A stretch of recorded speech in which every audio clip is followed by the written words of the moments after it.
નમસ્કાર દર્શક મિત્રો, આજકી ન્યૂઝના ખાસ કાર્યક્રમમાં હું કિન્નરી આપનું સ્વાગત કરું છું। દર્શક મિત્રો, દિવાળીના તહેવારોની શરૂઆત થઈ ગઈ છે। દિવાળીના તહેવારો પૈકીનો એક તહેવાર એટલે કાળી ચૌદશ। કાળી ચૌદશનું બીજું નામ એટલે કે નરક ચતુર્દશી। કાળી ચૌદશને રૂપ ચૌદશ પણ કહેવામાં આવે છે। આ દિવસે ભગવાન કૃષ્ણએ નરકાસુર નામના અસુરનો વધ કરીને પ્રજાજનોને તેમના ત્રાસમાંથી ઉગાર્યા હતા, જેથી તેને નરક ચતુર્દશી પણ કહેવાય છે। ત્યારે કાળી ચૌદશ એ મેલી વિદ્યાઓના સાધકોનો ખાસ દિવસ પણ છે।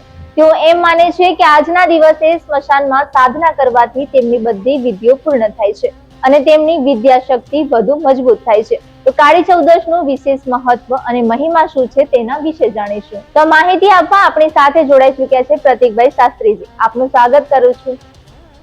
ખૂબ ખૂબ ધન્યવાદ। આપના ચેનલના માધ્યમથી આ વિક્રમ સંવત 2082 આપણે વેલકમ કરી રહ્યા છીએ। એવા સમયે કાળી ચૌદશ વિશે આપને જે પણ કંઈ પ્રશ્ન હોય તે મને કરી શકો। દિવાળીનો તહેવાર શરૂ થઈ ગયો છે। આ દિવસ પર દેવી કાળીનું પૂજન કરવામાં આવે છે, જે દુષ્ટ શક્તિઓને પરાજિત કરવાનું પ્રતીક છે।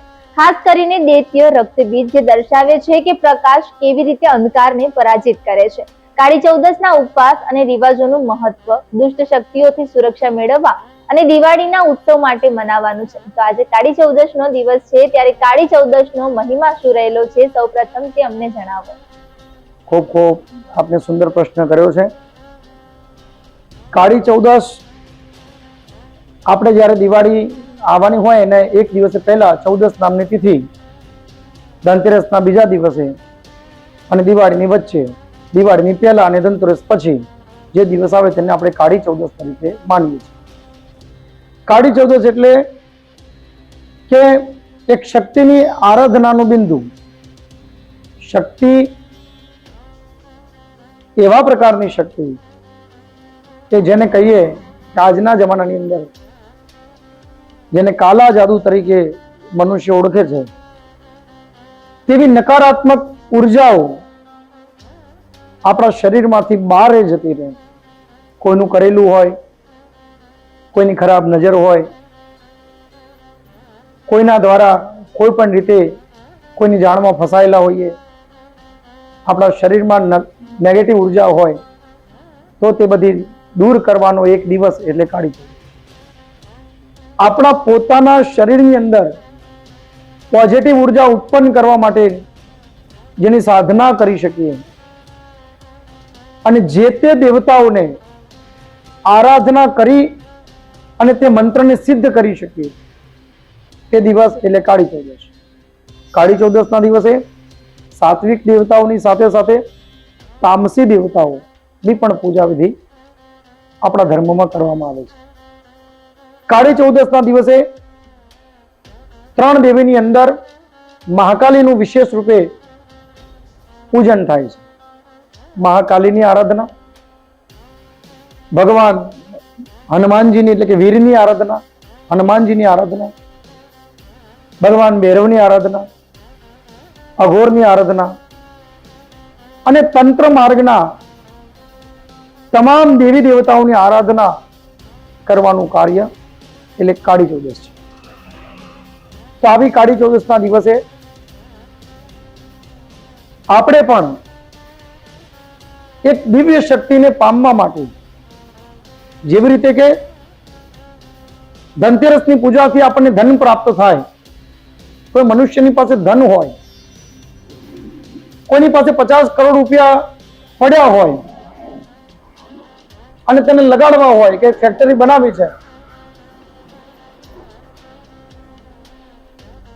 પરંતુ જો હું પૈસા લગાડીશ અને ડૂબી જશે તો?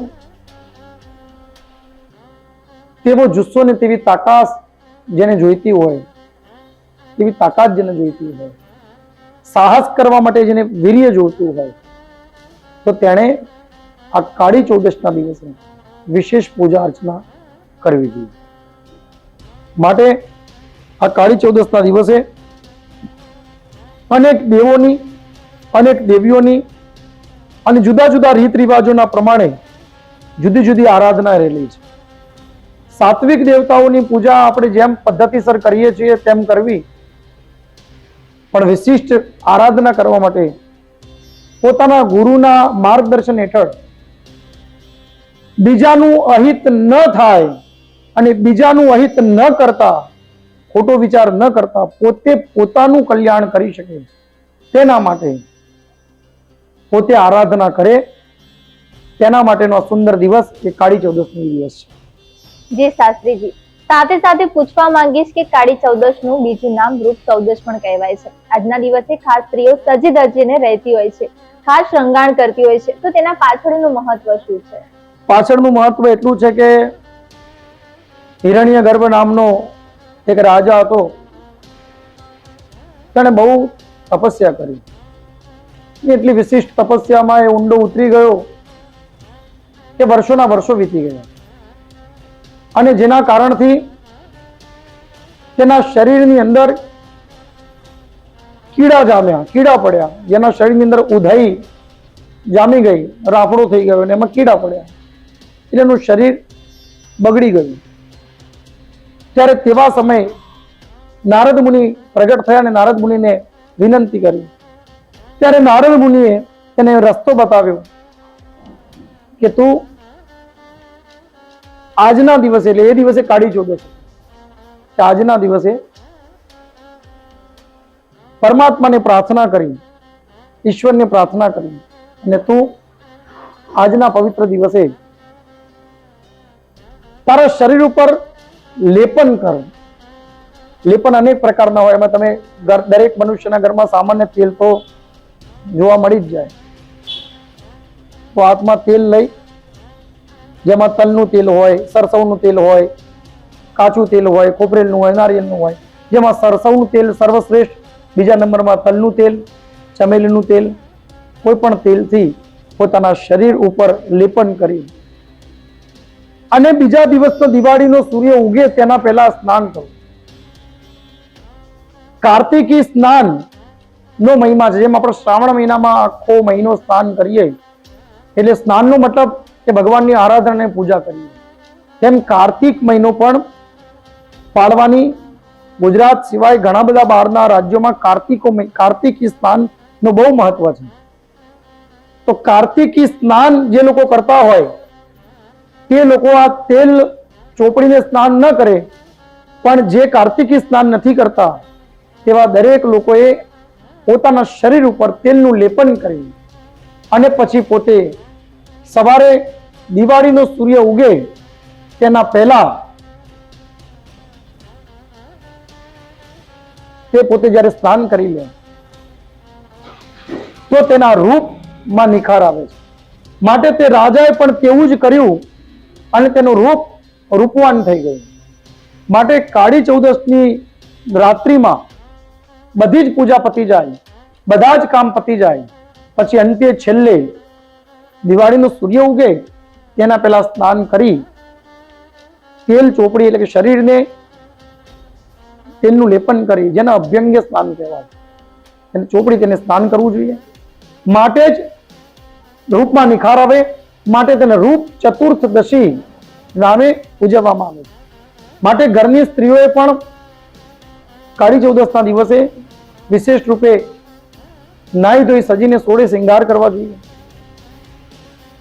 ધનતેરસ, કાળી ચૌદશ અને દિવાળી, આ ત્રણેય તહેવારોમાં ઘરની સ્ત્રી જો સજી ધજીને સોળે શ્રૃંગાર કરીને તૈયાર રહેતી નથી તો તેના ઘરે લક્ષ્મીની પ્રતિષ્ઠા કે લક્ષ્મીની પ્રાપ્તિ થતી.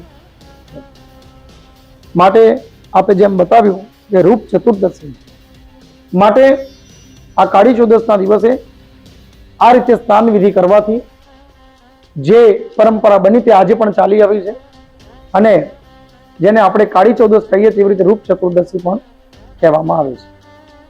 જે શાસ્ત્રીજી, કાળી ચૌદશ માટે એવું પણ કહેવાય છે કે કાળી ચૌદશના આંજ્યા કોઈથી ન જાય ગાંજ્યા. તેનું વિશેષ મહિમા શું છે કે જ્યારે કાળી ચૌદશના દિવસે આંખો આંજે ત્યારે તે ખૂબ જ મજબૂત બને છે, એટલે કે તેમનું કોઈ ખરાબ નથી કરી શકાતું તેવું પણ માન્યતા છે. તો તેના પર શું કહેશો? કાળી ચૌદશ ક ઉપરથી શરૂ થાય, કાળી વસ્તુ ઉપરથી શરૂ થાય. એવું કહેવાય કે કાજલ જે દીવો પ્રગટાવ્યો હોય અને દિવાળીમાં જે દીવા આપણે પ્રગટાવ્યા તેમાંથી જે મેસ થાય તે મેસના એક ટપકાને આપણે લગાવીએ તેને કાજલ કહેવાય. કાજલ આંજવાથી, કાજલને લગાવવાથી આપણી સામે કોઈ બુરી તત્વ, કોઈ નેગેટિવ ઉર્જા સામે ઘસી આવવાની હોય તો તે જોઈ અને ત્યાં રોકાઈ જાય અને ત્યાંથી ભ્રમણ કરીને પાછી વળી જાય. તે તેના શરીરમાં પ્રવેશ કરતી નથી. માટે નકારાત્મક ઉર્જાને દૂર કરવા માટે, ખોટી ઉર્જાઓ કોઈની નજરમાં ન આવીએ, કોઈની નજર ન લાગે આપણને, તેના માટે મનુષ્ય કાજળ લગાવવું જોઈએ. માટે છોકરા નાના હોય તેની માં તૈયાર કર્યા પછી એને એક ટીપું મેસનું કરે છે અને એક સૌંદર્યની વસ્તુ પણ છે. તમે કાજળ લગાવો, આંજો, એનાથી તમારી આંખો સુંદર થાય, આંખોમાં ઠંડક આવે. અને કાળી વસ્તુ છે માટે નકારાત્મક ઉર્જા તેનાથી દૂર જાય. આ સીધી વાત છે. પણ એનાથી પણ વિશિષ્ટ જોઈએ તો એનાથી પણ કાળી એક વસ્તુ છે, કાળા કલરથી પણ કાળી વસ્તુ છે જેનું નામ છે કલંક. અને કલંક મનુષ્યના ઉપર ક્યારેય લાગે નહીં. સફેદ કપડું હોય ને એમાં એક ટીપું કરેલું હોય કાળા કલરનું, તો એ કપડું ફેલ થઈ જાય. એ કપડું બીજા કોઈ કામમાં આવતું નથી કે હવે આ કાળું ડાઘો પડી ગયો તો કોઈ કામનો નહીં જાય. પણ એવી જ રીતે જો આપણે પણ જ્યારે ટેપું કરીને વિચારીએ કે આવું કલંક આપણા શરીરમાં કે આપણા ઉપર, આપણા ચારિત્ર ઉપર ન લાગે, તે સતત આપણે ધ્યાન રાખીએ, તેનું પ્રતીક એટલે કાજલ છે. એટલે પોતે મનુષ્ય પોતાના જીવનમાં જીવન એવું જીવવું જોઈએ કે પોતે પોતાની ચાદર સ્વસ્થ રાખે.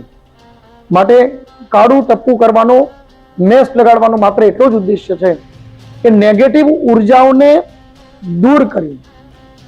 કોઈની મહાવિદ્યા દ્વારા કોઈ પણ વ્યક્તિ આપણું ખરાબ કાર્ય કરવા માટે ઈચ્છા વ્યક્ત કરી હોય તો તે ખરાબ કાર્ય ત્યારે દૂર થઈ જાય એ કાજળને જોઈને.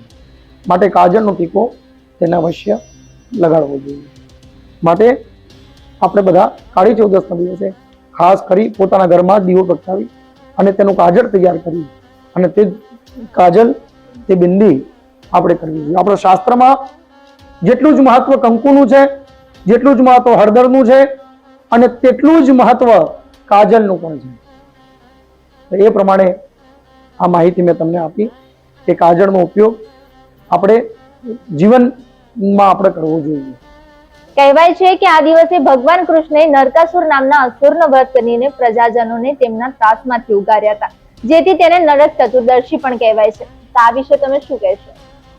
એક નરકાસુર નામનો રાક્ષસ હતો, તે વિધર્મી હતો અને તે રાક્ષસ સાધુ, સંત, બ્રાહ્મણ, ગૌ માતાઓને હેરાન કરવા લાગ્યો. સ્વર્ગ સુધી તેને લાલચ જાગી. સ્વર્ગના રાજા ઇન્દ્ર ગભરાઈ ગયા. રાજા ઇન્દ્રએ આ વાત ભગવાન શ્રી કૃષ્ણને કરી અને ભગવાન શ્રી કૃષ્ણએ નક્કી કર્યું કે હવે તેને મુક્ત કરવો જોઈએ.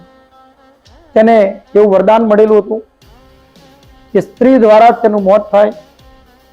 માટે તેમની પત્નીમાંથી એક પત્ની સત્યભામાને તેમને સાથે સારથી તરીકે લીધા અને ભગવાન કૃષ્ણએ યુક્તિ કરી, જાણે કે મા કાલીને પ્રગટ કરી અને તે નરકાસુરનો વધ કર્યો. માટે તે દિવસે આ 14 હતી. માટે આ દિવસને નરક ચતુર્દશી પણ કહેવામાં આવે છે. જી શાસ્ત્રીજી, કાળી ચૌદશ સાધકો માટે પણ આ ખાસ દિવસ છે. સાથે આગળ પૂછવા માંગીશ કે કાળી ચૌદશની સાધનામાં મંત્ર પ્રયોગ થાય છે. યંત્ર પ્રયોગ કે આરાધના પ્રયોગ કરવાથી રાક્ષસ, ભૂત, અંધકાર, પ્રેત, ભયનો નાશ પામે છે. આપત્તિ, સંકટ સામે પણ રક્ષણ મળે છે. તો શક્તિની પ્રાપ્તિ થાય તેના માટે આજના દિવસનો મંત્ર કયો છે અને તેની પૂજા કેવી રીતે કરવામાં આવે છે? સૌથી પહેલા તો ઘણા લોકો બેન ભૂત પ્રેતમાં માનતા નથી. આજના છોકરાઓ એવું કહે છે કે ભૂત પ્રેત ફલિત ઇત્યાદિ કઈ હોય નહીં. જીવનની અંદર એક વસ્તુ સ્પષ્ટ આપની ચેનલના માધ્યમથી બતાવવા માંગુ છું. જ્યાં સુધી આ યુવાનોને કહું કે જ્યાં સુધી આ પૃથ્વી ઉપર ટીબી નહોતો ત્યાં સુધી ટીબીની દવા નહોતી, જ્યાં સુધી એઇડ્સ નહોતો ત્યાં સુધી એડ્સની દવા નહોતી. જ્યાં સુધી કોરોના નહોતો ત્યાં સુધી કોરોનાની દવા નહોતી. 2015માં જઈને કોઈ મેડિકલ ઉપર એવું કહે કે મને તમે COVID-19 ની દવા આપો, કદાચ એ વખતે કોરોના હશે પણ આટલો બધો વિકસિત નહોતો કે બધા લોકો જાણતા હોય, તો એ વખતે મેડિકલ વાળો ના આપત અને એને પાગલ ગણત. પણ જેવો રોગ આવ્યો એટલે રોગને ભગાડવો કેવી રીતે, માટે તેની દવા શોધાઈ. દવા એ વેક્સિન શું છે કે રોગને ભગાડવા માટેની એક શક્તિ છે. તો તેવી રીતે આ ભૂત પ્રેત નામની જો વસ્તુ જગતમાં હોત જ નહીં તો મહાન સંત તુલસીદાસજી મહારાજે, જેટલા સાત્વિક સંત હતા, તાંત્રિક નહોતા, મહાન સંત તુલસીદાસજીએ હનુમાન ચાલીસામાં વર્ણન ન કર્યું હોત કે ભૂત પિશાચ નિકટ નહીં આવે, મહાવીર જબ નામ પાસમાં, તો હનુમાનજી મહારાજ નામની દવા એમને આપી દીધી તુલસીદાસજી મહારાજ. એવું જ વર્ણન ગાયત્રી ચાલીસામાં કર્યું છે, એવું જ વર્ણન રામાયણમાં પણ છે. ભૂત પ્રેત અને રાક્ષસો શ્રી પુષ્પદંત વિચરિત શિવ મહિમ્ન સ્તોત્ર જે બહુ જ પ્રચલિત છે અને શિવજીને બહુ પ્રિય છે, એ પણ ગંધર્વ દ્વારા રચાઈ ગયેલું આ સ્તોત્ર છે, શ્રી પુષ્પદંત ઉવાચ. તો આ રાક્ષસ નું વર્ણન આપણે જાણીએ છીએ, કંસ રાવણની ક્રિયા આપણે જાણીએ, અનેક કથાઓ સાંભળી છે. ગંધર્વની મેં આપને વાત કરી, પુષ્પદંતજીની, અને સાથે સાથે ભૂત પ્રેતની પણ વાત કરી. અને એક વધારે હાસ્યાસ્પદ કહી શકાય, ઘણા લોકો મારી વાત સાંભળીને હસે કે ઘણા લોકોને ન ગમે ને ઘણાને ગમે, પણ ચોખ્ખી દીવા જેવી વાત કરું કે આજનો યુવાન એ પશ્ચિમી સંસ્કૃતિ તરફ વળ્યો છે અને પશ્ચિમી સંસ્કૃતિના લોકો ક્યારે પણ આડંબરમાં માનતા નથી, સત્યમાં માને છે. એટલે કે સત્યમાં એટલે કે પરફેક્ટ ચીજમાં માને છે. સત્ય એટલે સત્યવાદી છે એવું નહીં કહું, પણ પરફેક્ટ ચીજમાં માનવા વાળા, સાયન્સને માનવા વાળા, ટૂંકમાં પરફેક્ટવાદી એટલે સાયન્સને માનવા વાળા. તેમ છતાંય એમના જેટલા ઇંગ્લિશ પિક્ચરો છે ને બેન, એ બધા જ પિક્ચરોમાં ભૂતની જ સ્ટોરીઓ છે. જો આ ભૂત નામની વસ્તુ ઉપર એ લોકો બિલીવ ન કરતા હોય, વિશ્વાસ જ ન કરતા હોય, તેનો પ્રોડ્યુસર આ આટલા કરોડો રૂપિયા બગાડી અને ફિલ્મ શેના માટે બનાવે, વિશ્વાસ જ ન કરતો, ફિલ્મ કોઈ જોવે જ નહીં ને. હે, તો જગતની અંદર ભૂત પ્રેત પિશાચ આ બધી વસ્તુ જગતમાં છે. એ વસ્તુનો સ્વીકાર જો થાય ને તો જ તમે આની સાધના કરી શકો, તો જ તમે એના દેવ સુધી પહોંચી શકો, નહીતર પહોંચી શકો નહીં.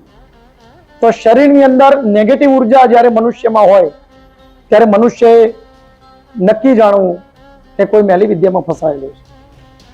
એકાદ વસ્તુ બગડેલી હોય ને બાકીની બધી વસ્તુ સુધરેલી હોય ત્યારે મનુષ્યએ વિચારવું કે કોઈ વિદ્યામાં નથી ફસાયેલો, પણ ચારે બાજુની પરિસ્થિતિ ખરાબ હોય ને એકાદ પરિસ્થિતિ પણ સુધરે નહીં એવી પરિસ્થિતિ હોય, ઘરમાં પણ કકડાટ, ઓફિસમાં કકડાટ, બહાર કકડાટ, ભાઈબંધ દોસ્તારમાં કકડાટ, પોતાના શરીરમાં પણ કકડાટ, શરીરની પણ ઉર્જા સારી ન હોય, ત્યારે મનુષ્યએ વિચારવું જોઈએ કે હું ક્યાંક નેગેટિવ ઉર્જામાં ફસાયેલો છું. તો આવી બીજાને ફસાવવા માટેની ક્રિયા આ જગતની અંદર લોકો કરે છે અને તેના માટે પુરાણોમાં વર્ણન છે. કામરૂ નામના દેશની અંદર જઈ આ વિદ્યા શીખવામાં આવતી, જેને આજના કાળની અંદર કામાખ્યા તરીકે જાણવામાં આવે છે. તો 10 મહાવિદ્યાઓની ઉપાસના હોય, ભૂત પ્રેતની સાધના હોય, બ્રહ્મ રાક્ષસની સાધના હોય, કે પછી પંચમુખી હનુમાનની સાધના હોય, પંચમુખી ગણેશની સાધના હોય, જગદંબિકા આદ્યશક્તિ ચંડિકાની સાધના હોય, ચંડાલિકાની સાધના હોય, કે ઉગ્ર દેવીની સાધના હોય, તામસી દેવીની સાધના હોય. આ બધી સાધના, યોગિનીની સાધના હોય, જોગણીની સાધના હોય, છિન્નમસ્તાની સાધના હોય, ભૈરવીની સાધના હોય, ભૈરવની ઉપાસના હોય. તો આ બધી ઉપાસના કરવાનો દિવસ એટલે કાળી ચૌદશ. પણ જગતમાં એક વસ્તુ યાદ રાખવી બેન, કે જગતમાં મંત્ર સિદ્ધિ છે, દેવી અને દેવતા પણ છે, પણ જો બીજાના ખરાબ કાર્ય માટે જો તમે તે સિદ્ધિ કરો છો તો અંતે તમારો અંત પણ ખરાબ જ છે. એ વસ્તુ જાણી લેવી. એટલે કોઈ પણ દેવ બીજાનું ખોટું વિચારતા નથી. પણ જો તમે સત્ય હોવ તેમ છતાંય તમને કોઈ પરેશાન કરતું હોય, તમારા ઉપર કોઈ તંત્ર વિદ્યા કરી હોય, મેલી વિદ્યા કરી હોય, તો તેના નિવારણ માટે તમારે જે તે દેવની સાધના કરવી જ પડે. તમારે જે તે દેવના શરણમાં જવું જ જોઈએ. કારણ કે દરેક સત્ય મનુષ્ય, દરેક સત્ય પ્રાણી માત્રને પોતાનું રક્ષણ કરવાનો અધિકાર રહેલો છે. અને તેના માટે આ કાળી ચૌદસના દિવસે તમે સાત્વિક સાધના કરો. દર્શક મિત્રો, હનુમાનજીની સાધના કરો, સુંદરકાંડના પાઠ કરો, 108 વખતે એક જ આસન ઉપર બેસી હનુમાન ચાલીસાની પાઠ કરો. હનુમાન ચાલીસાના પાઠ કરો ત્યારે તેની આગળ સ્તુતિ અવશ્ય કરજો. કહી રીંચ પતિરી સુનો હનુમાના, કાચુક સાદરી હેવ બલવાના, પવન તને બલ પવન સમાના, બુદ્ધિ વિવેક વિજ્ઞાન. સ્તુતિ કર્યા પછી તમે હનુમાન ચાલીસાના પાઠની શરૂઆત કરજો. સુંદરકાંડના પાઠ કરો, 108 વખત હનુમાન ચાલીસાના પાઠ કરો. આકડાની માળા હનુમાનજીને પહેરાવો. બુંદીના લાડુ ભગવાનને ભોગમાં અર્પણ કરો. ભૈરવનો પ્રસાદ અર્પણ કરો. ભૈરવજીને પૂજા કરો. ભૈરવની અત્તર બહુ પ્રિય છે, અત્તર ભૈરવને લગાડો. માં કાલીની આરાધના કરો. કાલી ચરિત્રનું વર્ણન કરો. કાલીના પાઠ કરો, કાલીની ચાલીસા કરો. અને વિશેષ રૂપે કોઈને કોઈ બીજો ગુરુએ મંત્ર આપેલો હોય તો ગુરુની આજ્ઞા લઈ, ગુરુની સાથે રાખી અને તે મંત્રના જાપ કરો. સાથે સાથે ઓમ ક્લીમ મહાકાલીનો વિશિષ્ટ મંત્ર છે. ઓમ ક્લીમ, જેને બીજ મંત્ર તરીકે આપણે જાણીએ છીએ. તો આ બીજ મંત્રના અનુષ્ઠાન, આ બીજ મંત્ર ઓછામાં ઓછું 9000 વખતે મનુષ્ય કાળી ચૌદસના દિવસે કરે. અને શ્રેષ્ઠ પુણ્ય ફળ જોઈતું હોય તો 14000 વખતે આ મંત્રનો જાપ ઓમ ક્લીમ કરે તો તેને મા કાલીની કૃપા પ્રાપ્ત થાય. 10 મહાવિદ્યાની અંદર કાલી પ્રથમ સ્થાને છે. કાલી બહુ દયાળુ છે. 10 મહાવિદ્યાની દેવીઓ બહુ દયાળુ છે. ભગવાન હનુમાનજી, ભગવાન ભૈરવજી બહુ દયાળુ છે. માટે આપણા શરીરને બચાવવા માટે, નકારાત્મક ઉર્જાઓને દૂર કરવા માટે, આપણે આપણા જીવનને બચાવવા માટે, આગળ વધવા માટે, સંઘર્ષ કરી શકીએ તેના માટે, શક્તિ મેળવવા માટે આ કાલી આરાધના એટલે કે કાલી ચૌદસની આરાધના કરવી મનુષ્યના જીવન માટે બહુ જરૂરી છે. કાળી ચૌદસને કોઈ સામાન્ય સમજશો નહીં, માટે બહુ જરૂરી છે. સાધના ઘરમાં પણ કરી શકો છો, પોતાના બંધ રૂમમાં. સાધના મંદિરમાં કરી શકો છો. સાધના સાધક પોતાના ગુરુના આદેશ પ્રમાણે, ઘણા લોકો તંત્ર વિદ્યા જાણતા હોય તો તે સ્મશાનમાં જઈને પણ આની વિધિ કરે છે. તો આવી રીતે સાધના સાધકે કરવી જોઈએ. જી શાસ્ત્રીજી, કાળી ચૌદશ એ મેલી વિદ્યાઓના સાધકોનો ખાસ દિવસ પણ છે. તેઓ એમ માને છે કે આજના દિવસે સ્મશાનમાં સાધના કરવાથી તેમની વિધિઓ પૂર્ણ થાય છે. અત્યારે ઘણી બધી જગ્યાએ આપણે સાંભળ્યું જ હશે કે બલિ ચડાવવાથી કે ગમે તે કરવાથી, અત્યારે તંત્ર વિધિ કરવાથી અત્યારે હાલમાં જે બધી વસ્તુ થઈ રહી છે, અંધશ્રદ્ધામાં માની રહ્યા છે ભક્તો, એના વિશે તમે શું કહેશો? બલિની વિશેષ રૂપરેખા જોઈએ તો પુરાણો કાળમાં વર્ણન મળે છે. ચેનલના માધ્યમથી ખોટી ગાઈડલાઇન્સ આપવી એ ગુનો છે. તો બલિ પ્રથા એ આપણા ભારતમાં દેવીઓને પ્રિય હતી ને ચાલી આવેલી પ્રથા છે. તેને ખોટી કહેવી એ આપણી દેવીઓનું અપમાન છે. પણ જે તે વખતમાં સતયુગ હતો, દ્વાપર થયો, ત્રેતા થયો. બલિ એટલે બલિદાન. જીવતા પશુની બલિ પણ અપાતી, પણ તે સજીવન થઈ જતો.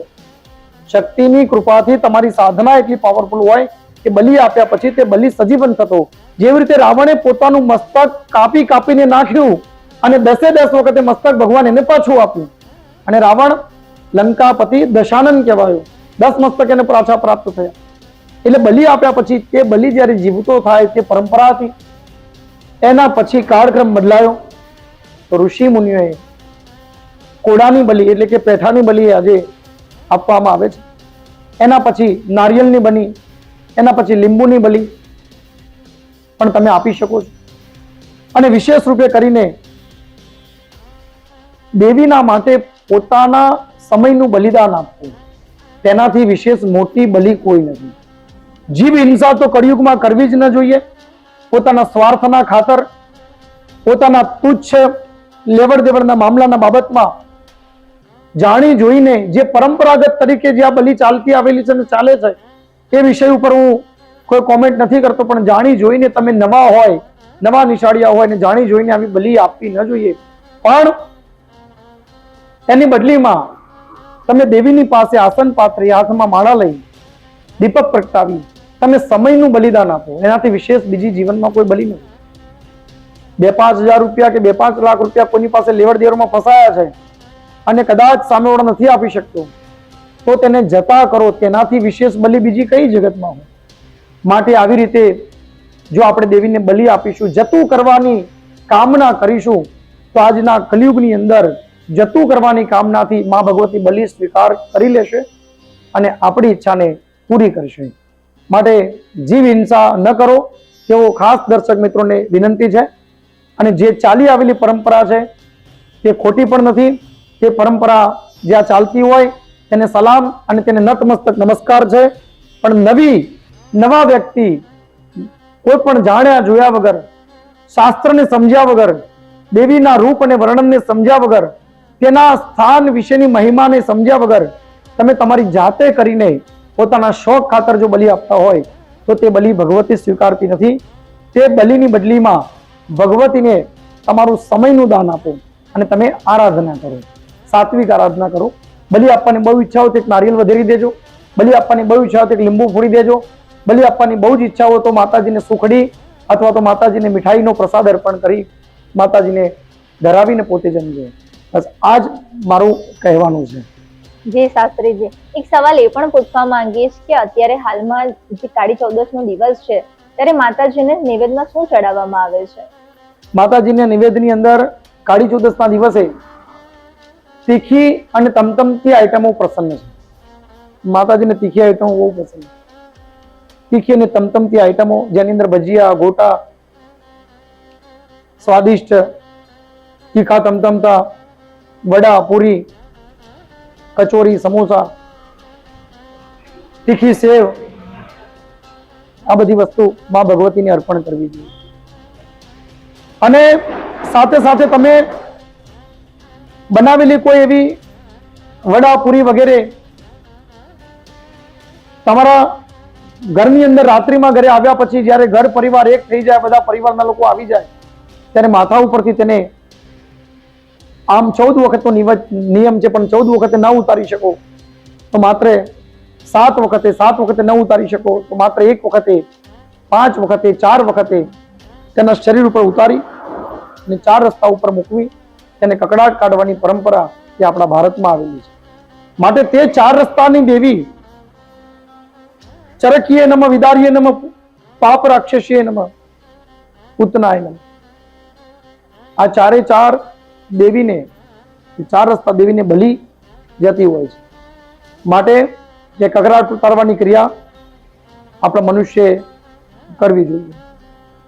જી શાસ્ત્રીજી, એક સવાલ એ પણ પૂછવા માંગીશ કે તમામ વિસ્તારોમાં કાળી ચૌદશની રાત્રે કકડાટ કાઢવામાં આવે છે.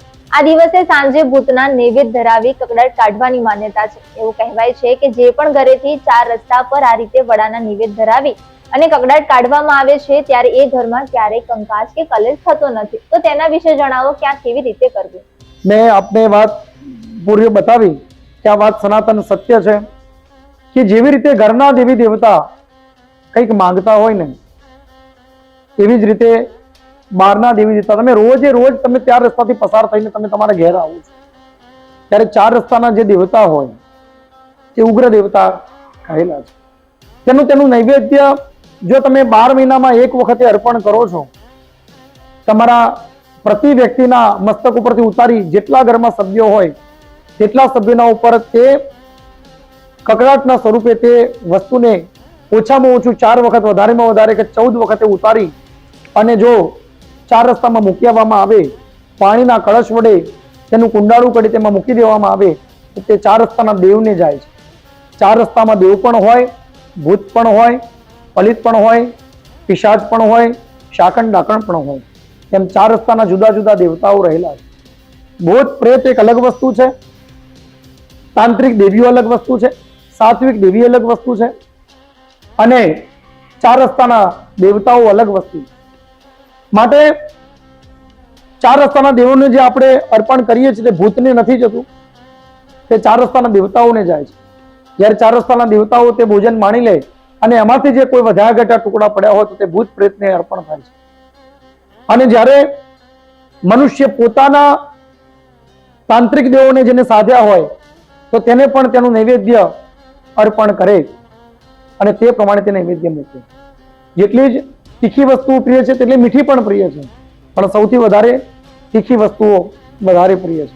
માટે ત્યારે તમે કકળાટ, મનુષ્યના શરીર ઉપર એક કકળાટના નામે, કકળાટ એટલે શું કે કોઈ પણ મનુષ્ય જ્યારે ફરતો ફરતો ઘરમાંથી જ્યારે બહાર નીકળે ને ત્યારે તે મનુષ્ય સાવ કોરો હોય. જ્યારે કોઈની ઓફિસમાં જાય, કોઈના લગ્નમાં વરઘોડામાં જાય અને પછી એના લગ્ન બાકી હોય ને કોઈના લગ્નમાં લઈ જઈને આવે ને એટલે પછી બહારનું ચિત્ર જોઈને આવે એટલે કે મારે પણ લગ્ન કરવા, મને કન્યા લઈ આપો, એટલે એ કકળાટ શરૂ થઈ ગયું. કોઈની ઓફિસમાં જાય, ત્યાં જાય ને અને ત્યાં ખુરશી ટેબલ જોવે એટલે એનું ઇન્ટિનિયર જોવે એટલે એને પણ એવી ઈચ્છા થાય કે મારે પણ મારા ઘરમાં કે મારા ઓફિસમાં આવું કરાવવું છે. પૈસા ના હોય એટલે ઘરે કકળાટ થાય. કોઈના ઘરે જાય ને કોઈ તેનું સારું સ્વાગત કરે અને એના ઘરે કે સારું સ્વાગત ન થતું હોય તો કકળાટ થાય. તો ઘરે નીકળ્યા પછીની ક્રિયા એ કકળાટમાં ફેરવી નાખે છે. એટલે મનુષ્ય જ્યારે ઘરે આવે ત્યારે તે પ્રકારની 12 મહિનાની આ બધી જ ક્રિયાને ટાળવા માટે 12 મહિનાનું નૈવેદ્ય, તમે ભલે 5 વડા મૂકો છો પણ એ નૈવેદ્ય 12 મહિનાનું છે. તેના ઉપરથી ઉતારી અને પછી તે ચાર રસ્તા જ્યારે તમે મૂકવા માટે જાઓ છો ત્યારે તમે એ બધી વસ્તુઓ મનુષ્ય ભૂલી જાય છે અને પોતે પોતાની મર્યાદામાં પોતાની ચાદર પ્રમાણે જીવન જીવતો શીખી જાય છે. માટે તે ચાર રસ્તાના દેવતાઓ તેને ખેંચીને માંગતા હોય છે. માટે ચાર રસ્તા ઉપર જેને વાળીને મૂકી આપવું, પાણીનો લોટો વાળી દેવો અને પછી ત્યાંથી પાછું જોયા વગર, પાછું ફર્યા વગર ચૂપચાપ ચાલ્યું આવવું, હાથ પગ ધોઈ અથવા નાહી ધોઈ અને ઘરમાં બેસી પોતાના સાત્વિક દેવી દેવતાઓને પૂજી દીવાબત્તી કરી ભગવાનને નતમસ્તકથી વંદન કરી પછી ભોજન કરવું જોઈએ. તો આ પ્રમાણેની ક્રિયા કાળી ચૌદસની રાત્રિમાં અંધારું પડ્યા પછી મનુષ્ય કરવું જોઈએ. જે શાસ્ત્રીજી આપે જણાવ્યું કે કાળી ચૌદશની રાત્રે કકળાટ કાઢવામાં આવે છે. આ દિવસે સાંજે ભૂતના નૈવેદ્ય ધરાવી કકળાટ કાઢવાની પણ માન્યતા છે. એવું પણ તમે જણાવ્યું કે ઘરેથી આ રસ્તા પર રીતે વડાના નૈવેદ્ય ધરાવી કકળાટ કાઢવામાં આવે છે. ત્યાં ક્યારેય કલેશ કે કંકાસ નથી થતો, તો આ ઘરમાં શાંતિ જળવાયેલી રહે છે. જે પણ કકળાટ કાઢવા જાય છે તે પાછું ફરીને પણ જોતા નથી. સાથે સાથે મનમાં પણ ઘણી બધી જે નેગેટિવ ઉર્જા રહેલી છે તેને કકળાટ કેવી રીતે કાઢવો? નેગેટિવ ઉર્જા રૂપે જે કકળાટ છે, જીવનની અંદર કાળી ચૌદસ જ્યારે આવે ત્યારે રાત્રિના સમયે ધનતેરસના દિવસે લક્ષ્મીની આરાધના કરી તો બીજા દિવસ કાળી ચૌદસનો છે. તો કાળી ચૌદસના દિવસે મનુષ્ય સમજણ રાખીને વિચાર કરવો જોઈએ કે હવે આવતીકાલે આ વર્ષનો છેલ્લો દિવસ છે અને આવતીકાલે દિવાળી છે. તો મારા બધા જ ખરાબ જે પણ કે કામો થયા નથી તે બધા જ કામોને જતા કરી, જે નથી થયા તેવા ખરાબ કામોને જતા કરી નવેસરથી હું પ્રયત્ન કરીશ, નવી ઉર્જા મનમાં ધારણ કરી અને તે બધું જ ભૂલી જઈ અને દિવાળીના દિવસે ફૂલઝડી ફેરવી અને પછી જે ફટાકડા ફોડી આતશબાજી કરી નવા કપડાં પહેરી અને લક્ષ્મીજીનું પૂજન કરે તેને કહેવાય કે પોતે પોતાના મન અંતઃકરણનો કકળાટ કાઢે, પોતે પોતાના જીવનમાંથી જતું કરી નાખે. ભગવાન શિવની કૃપા થાય. ભૂત પ્રેત બધાની જે વાતો કરી તેના અધિપતિ ભગવાન શંકર મહાદેવ અને તેના ગણપતિ તેના માલિક છે. તો તેમના આશીર્વાદ પ્રાપ્ત કરી અને કાળી ચૌદસના દિવસે મનુષ્ય બધું જૂનું ભૂલી જાય અને નવેસરથી નવું જીવન જીવવાનો પ્રયત્ન કરે તેને મનુષ્યએ પોતાનો કકળાટ કાઢ્યો કહેવાય. એટલે આ પ્રમાણે તેને પોતે પોતાનો કકળાટ પણ કાઢવો જોઈએ. જી શાસ્ત્રીજી, અંધકાર, ભયનો નાશ પામે અને આપત્તિ સંકટ સામે પણ રક્ષણ મળે તો શક્તિની પ્રાપ્તિ થાય તેના માટે આજના દિવસે કયો મંત્ર અને કેવી રીતે પૂજા કરવી? મેં આપને જેમ કહ્યું કે ગુરુનો મંત્ર આપેલો સર્વશ્રેષ્ઠ હોય, ગુરુનો મંત્ર જ મનુષ્યએ જપવો જોઈએ. ગુરુનો મંત્ર ન મળ્યો હોય તો બીજ મંત્ર કોઈ પણ તમે કરી શકો છો, જેમાં વિશેષ રૂપે કાલીનો બીજ મંત્ર છે ઓમ ક્લીમ. ઓમ ક્લીમ મંત્રની ઓછામાં ઓછી 14,000 વખતે જાપ એ દિવસે રાત્રિમાં એકાંતમાં બેસીને કરવા. હનુમાન ચાલીસાના 108 વખતે પાઠ કરો અથવા તો સુંદરકાંડના પાઠ કરો, કાલી ચાલીસા કરો અથવા તો પોતે પોતાના ગુરુનો આપેલો મંત્ર કરો, દુર્ગા સપ્તશતીનું પઠન કરો અથવા સિદ્ધ કુંજિકા સ્તોત્રના પાઠ કરો. આ ઘણી બધી વસ્તુઓ સિદ્ધિ માટે રહેલી છે. જેમના વિશે તમને વધારે નોલેજ હોય, જેના વિષય ઉપર તમને વધારે આવડત હોય તે મંત્ર જાપ ગરમ આસન પાથરી ઘી અને તેલ બંનેના દીવા પ્રગટાવવા અને તેમાં વિશેષ રૂપે સરસવના તેલનો દીવો કરી અને કાલી ચૌદસના દિવસે જે તે દેવતાઓને નૈવેદ્ય અર્પણ કરી એક શ્રીફળ વધેરી, તમે જે બલિની વાત કરી એમાં એક શ્રીફળ વધેરવું, કાળી ચૌદસે બલિ અર્પણ કરી શ્રીફળ વધેરી, કપૂર પ્રગટાવી, કપૂરની આરતી ઉતારી, લવિંગ કહેતા કાળા મરી અને લવિંગ જે આવે છે તેનો વિશેષ મહિમા છે નેગેટિવ ઉર્જા દૂર કરવા માટે. તો 7 કપૂરની ગોટી 7 કાળા મરી તેમાં મૂકી અને તેને પ્રગટાવવાથી નેગેટિવ ઉર્જા ઘરમાંથી દૂર થાય છે, પોઝિટિવ ઉર્જા આવે છે. અને કાળા મરી કાળા લવિંગ બંનેનો પ્રસાદ વીરોને અર્પણ કરવો, હનુમાનજી મહારાજને અર્પણ કરવો, તીખા તમતમતા વડા બનાવવા માટે તેમાં ભૂકો કરીને નાખવા અને સાથે સાથે હનુમાન ચાલીસાનો એક પાઠ કર્યા પછી એક લવિંગ લાલ કલરના દોરામાં અથવા કેસરી કલરના ધાગામાં બાંધવું. એવી રીતે 108 લવિંગની માળા બનાવી અને તે લવિંગની માળા હનુમાનજી મહારાજને રાત્રિના સમયમાં મુહૂર્તમાં પહેરાવવી જોઈએ, જેનાથી મંગલ થાય છે અને નેગેટિવ ઉર્જાઓ દૂર થાય છે, કોઈનું કરેલું સમાપ્ત થાય છે. જી શાસ્ત્રીજી, અત્યારે અમે સાંભળ્યું છે કે બધા શ્રદ્ધામાં ઓછું માને છે ને અંધશ્રદ્ધામાં વધારે માને છે.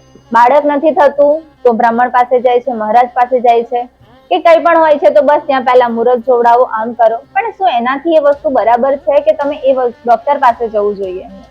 જો સૌથી પહેલી વસ્તુ એવું છે કે કોઈ પણ શુભ કરતી વખતે મંગલ કરવું જોઈએ અને મંગલ કરવા માટે મુહૂર્ત જોઈએ અને મુહૂર્ત માટે બ્રાહ્મણ પાસે જવું જોઈએ. આપણું શાસ્ત્ર ડોક્ટરની વાત કરીએ તો ડોક્ટર અત્યારની, તમે બાળકની વાત કરી તો અત્યારે કોઈને બાળક ન થતા હોય તો એના માટે એક નવી પ્રક્રિયા શરૂ થઈ, ટેસ્ટ ટ્યુબ બેબી. શું કહેવાય એને? Test tube baby. તો જે આપણે કહેવામાં આવે, હવે એ જ પરંપરા ગર્ભાધાન સંસ્કારમાં લખેલી છે. એ જ વસ્તુ ગર્ભાધાન સંસ્કારમાં છે. આપણા મનુષ્યના 16 સંસ્કાર આપણા શાસ્ત્રમાં વર્ણ્યા છે. મનુષ્યના માટે 16 બાળકનો જન્મ ન થયો હોય પહેલાનો સંસ્કાર છે ગર્ભાધાન સંસ્કાર, પુંસવન સંસ્કાર, શ્રીમંતોનયન સંસ્કાર, જન્મ સંસ્કાર, અને પછી બાળક મૃત્યુ પામે એના પછી અંત્યેષ્ટિ સંસ્કાર. એ વ્યક્તિ બાળક વૃદ્ધ થઈને મૃત્યુ પામે એટલે અંત્યેષ્ટિ સંસ્કાર. તો એ બધા સંસ્કારોના માટે એક ચોક્કસ મુહૂર્ત હોય છે અને ચોક્કસ નક્ષત્ર, ચોક્કસ મુહૂર્ત માટે જ્યોતિષની જરૂર પડે માટે બ્રાહ્મણ પાસે જવું જોઈએ. શાસ્ત્રમાં લખ્યું છે કે સર્વે જગત દેવોને આધીન છે. તે દેવતા કયા કયા? તો સૂર્ય, અગ્નિ, પવન, જલ વગેરે દેવતાઓ. અને તે દેવતા મંત્રશ્ચ આધીનમ, તે દેવતા મંત્રોને આધીન છે અને તે મંત્રો બ્રાહ્મણોને આધીન છે. બ્રાહ્મણને પૃથ્વી પરના ભૂદેવ કયા છે? ભૂદેવ એટલે પૃથ્વી પરના દેવ, હરતા ફરતા દેવ છે.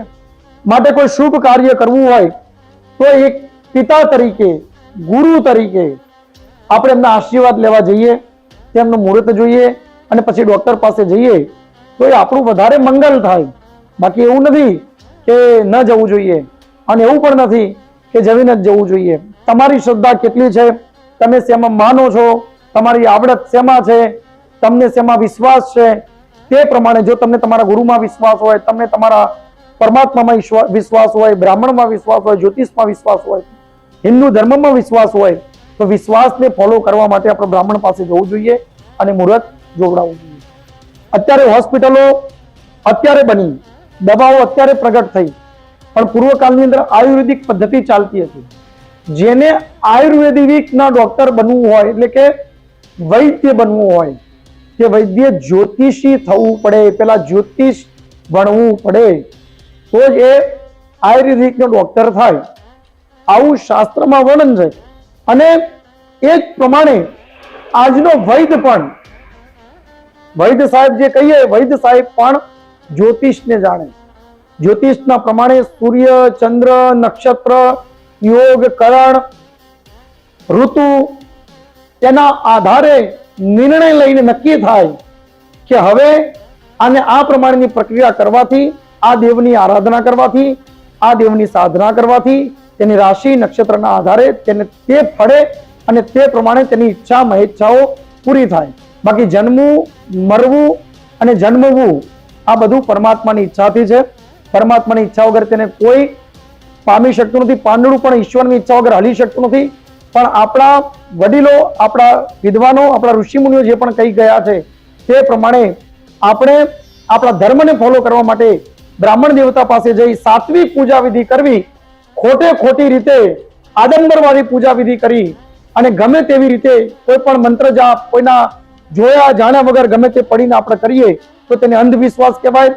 અંધવિશ્વાસની અંદર આપણે રહીએ તો આપણે ત્યાંના ત્યાં જ રહીશું, એ કુંડાળામાંથી બહાર નહીં ફરી શકીએ. પણ સાત્વિકતા રાખીને સાત્વિક વ્યક્તિને મળીશું તો આપણું સાત્વિક કાર્ય થઈ જશે. કાળી ચૌદસની પૂજા કેવી રીતે કરવી જોઈએ વગેરે આપણે બધા પૂર્વે જાણી લીધું છે.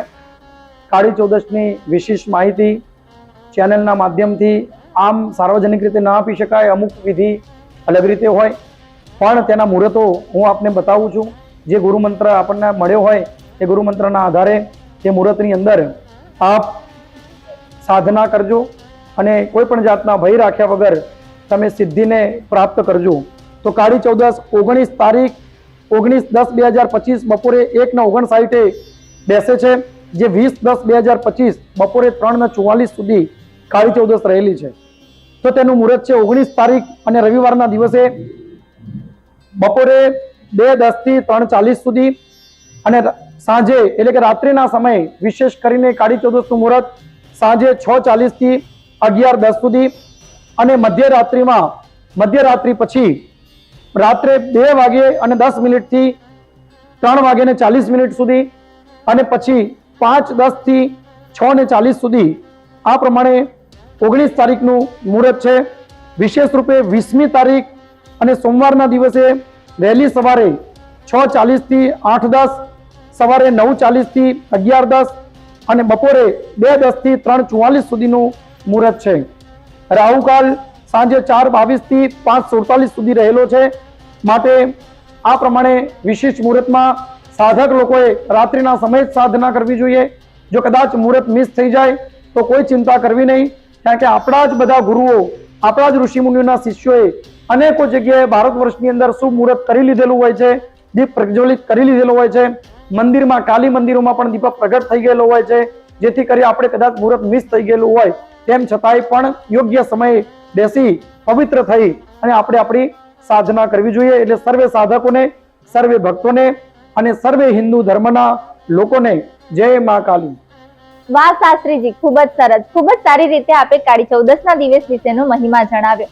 સાથે સાથે મહાકાળીની પૂજા અર્ચના કઈ રીતે કરવી, સાથે સાથે આજે કયા મંત્રનો જાપ કરવો જોઈએ અને કઈ રીતે ઘરનો કકડાટ બહાર કાઢવો જોઈએ, એવી ઘણી બધી બાબતો વિશે આપે માહિતી આપી. તો દર્શક મિત્રો, દિવાળીની રાત આસો અમાસે આવે છે, પરંતુ અંધારી રાત પ્રકાશના પર્વ તરીકે ઉજવાય છે. એટલે વાઘ બારસ થી લઈને લાભ પંચમી સુધીના શુભ દિવસો દરમિયાન કાળી ચૌદસના નામથી લોકો ભયભીત થઈ જતા હોય છે. પરંતુ આ કાળી ચૌદશ ભયભીત કરનારી નહીં, પરંતુ કલ્યાણની પ્રાપ્તિ કરાવનારી મહારાત્રી છે. તો દર્શક મિત્રો, હાલ કાર્યક્રમમાં બસ આટલું જ. હવે મને અને શાસ્ત્રીજીને રજા આપશો. નમસ્કાર. નમસ્કાર.